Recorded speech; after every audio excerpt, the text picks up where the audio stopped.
will get into the most important aspect of cleanliness today.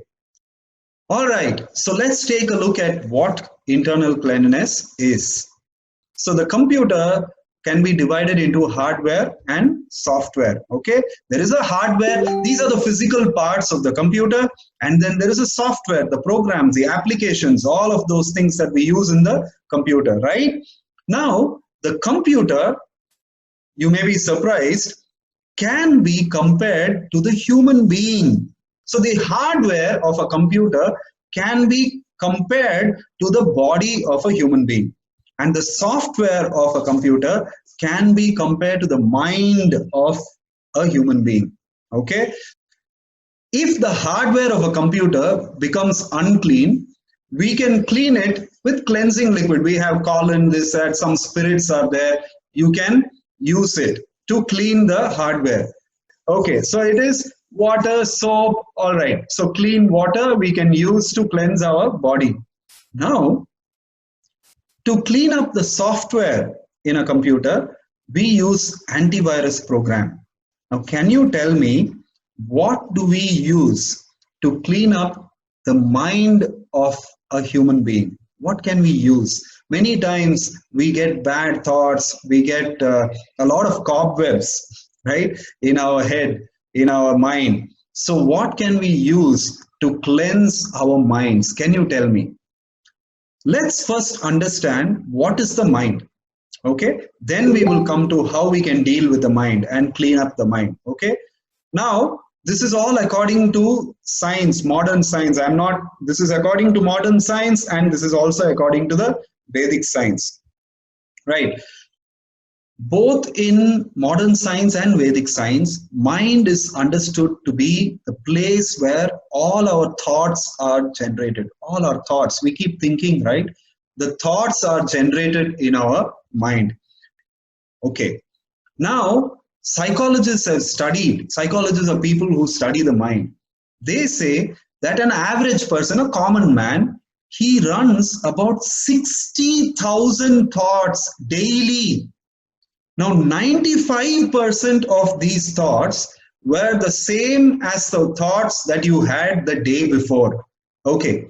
And the other thing is, 77%, almost 3/4, more than 3/4 of everything we think, the thoughts that we generate are negative, counterproductive. Counterproductive means they work against you.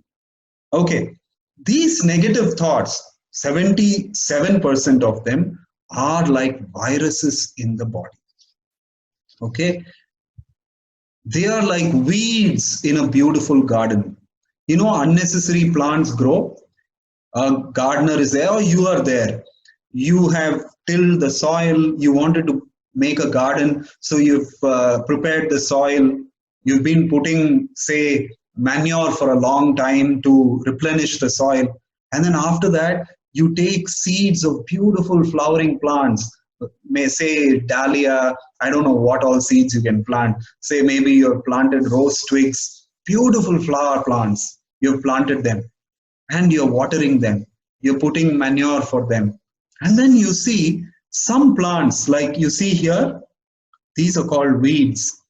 Some other plants are also growing along. Now, you may think that, oh, they're also plants. They can be there, no problem. But then you know what? Eventually, over a period of time, these weeds will grow faster than your flower plants, and they will start sucking the nutrients in the soil, which are supposed to go to your flowering plants. These weeds will be sucking. So these negative thoughts in our body, in our mind, is like this.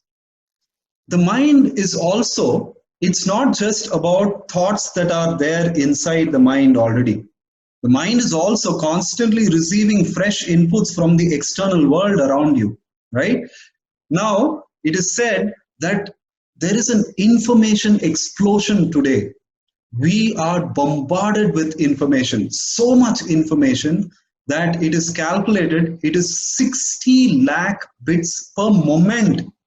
Okay, now of all this information which we are getting from our external environment, we only have control over 2% of the information. We have absolutely no control over the rest. It just comes. It's like this man standing with his arms wide open, come hit me. It is like that.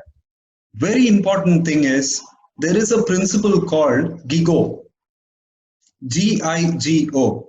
It's called garbage in, garbage out. Okay, so if we are going to feed our mind with garbage, right, what we read, what we watch, what we hear, the kind of people whom I associate with, what they speak to me, what are the kind of inputs that I'm feeding into my mind, if most of it is garbage, then garbage is what is going to come out, because my mind is going to determine the quality of my actions. In psychology, they say there is thinking, feeling, willing, and action. In the mind itself, these three processes happen. These are called as a psychological processes: thinking, feeling, willing. Okay, so you see, the Bhagavad Gita is very scientific. Krishna talks about the same phenomenon in the Bhagavad Gita in the second chapter. He says, Dhyayato Vishayan Pumsaha. What thing you contemplate about. Dhyayataha means dhyana, meditate or contemplate, think about. Okay? Whatever you think about, Dhyayato Vishayan Pumsaha Sangas Teshu Pajayate. You will develop a feeling for that. You will develop some attachment for that. Sangat Sanjayate. From Sangha, from that attachment of feeling comes willing. Sangat Sanjayate Kamaha. That means a very strong will. It's called desire. I develop a desire. Now I have to have it. You know, we all say that where there is a will, there is a way. Right? You would have heard that proverb. So when we get that willpower to do something, that's when action will take place. So what can an unclean mind do to you? These are the things. You'll have a lack of confidence. You'll suffer from loss of trust. You can't trust anybody, anything. So with some kind of little bit of insanity, madness, dangerous diseases can come out. Depression, stress, hypertension. You may damage yourself. You may damage your family or the society, right? And you will suffer from a weakened determination because your thoughts are not proper, not constructive. You're feeling and willing. Willing is determination. There's no will, right? If your thoughts are weak, your willingness, your will power, your determination is going to be weak. This is what an unclean mind can do to you. All right. So therefore, just as we cleanse our body every day, we should cleanse our mind every day too.